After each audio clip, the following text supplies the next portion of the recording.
राधे राधे।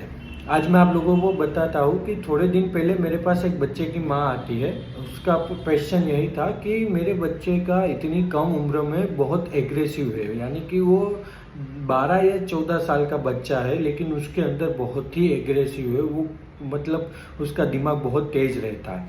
जब भी मैंने उसका चार्ट देखा, उसके चार्ट में एक कॉम्बिनेशन था चंद्रमा और मंगल का, यानी कि मून और मार्स का कॉम्बिनेशन था। अब मून और मार्स का कॉम्बिनेशन था तो वो बच्चा कहीं ना कहीं स्पोर्ट्स एक्टिविटी कोई नहीं कर रहा था, ना तो फिर कोई बाहर खेलने जा रहा था, मोबाइल्स वगैरह के वो एडिक्टेड हुआ था। तो आप समझ लीजिए कि मून और मार्स का कॉम्बिनेशन लेके वो आया है।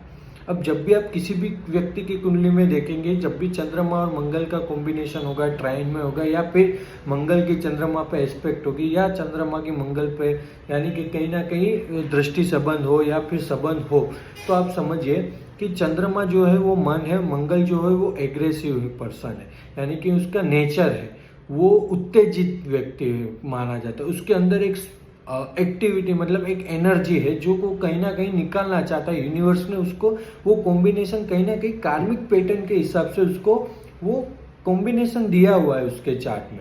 अब आप एक बात समझ लीजिए कि वो एनर्जी कहीं ना कहीं तो निकलेगी। अब समझिए कि वो चंद्रमा और मंगल का कॉम्बिनेशन लेके आया है, तो मैं उसको ये नहीं बता सकता उस छोटे बच्चे को कि आप पानी में जाके ये बहा दीजिए, उससे कोई फायदा नहीं होगा उतना। अब समझ लीजिए कि कहीं ना कहीं दान और धर्म से तो फायदा होगा, लेकिन उतना नहीं होगा जितना वो चाहता है बंदा, क्योंकि वो एक एनर्जी को कहीं ना कहीं तो यूटिलाइज करनी ही होगी। मंगल की एक्टिविटी जो है वो ऐसे ही तो एक्टिव नहीं होगी, यूटिलाइज तो करनी ही पड़ेगी। तो कहीं ना कहीं उस व्यक्ति को आप समझिए कि कोई एक स्पोर्ट्स एक्टिविटी करेगा वो व्यक्ति, तो कहीं ना कहीं उसके तब जाके उसकी अलाइनमेंट होगी। अब मंगल जो है वो है स्पोर्ट्स से रिलेटेड एक्टिविटी, तो ये व्यक्ति अगर स्विमिंग करता है या फिर कोई ऐसी चीजें करता है जिससे उसके चंद्रमा और मंगल दोनों एक्टिव हो जाएंगे, क्योंकि चंद्रमा जल है और मंगल जो है वो स्पोर्ट्स है, एनर्जी है, एक्टिविटी, तो वो व्यक्ति ऐसी पॉजिटिव अलाइनमेंट करेगा तब फायदा होगा। और तो और साथ ही साथ चंद्रमा जो है वो फूड है और मंगल जो है वो स्पाइसी फूड माना जाता है।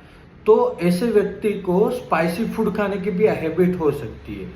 यदि चंद्रमा और मंगल वाला व्यक्ति स्पाइसी फूड खाता है तो वो और फिर वो एग्रेसिव रहता है, तो उसको ऐसे व्यक्ति को सात्विक फूड पे जाना चाहिए। क्यों? क्योंकि सात्विक फूड ही उसको बेनिफिट रहेगा। चंद्रमा और मंगल जो है वो फूड का भी कारक है, इसलिए ऐसे व्यक्ति को सात्विक फूड खाना चाहिए। क्यों? क्योंकि सात्विक फूड जो है वो हमारे यहाँ अपने शास्त्रों में भी बताया गया है, जैसा अन्न वैसा मन।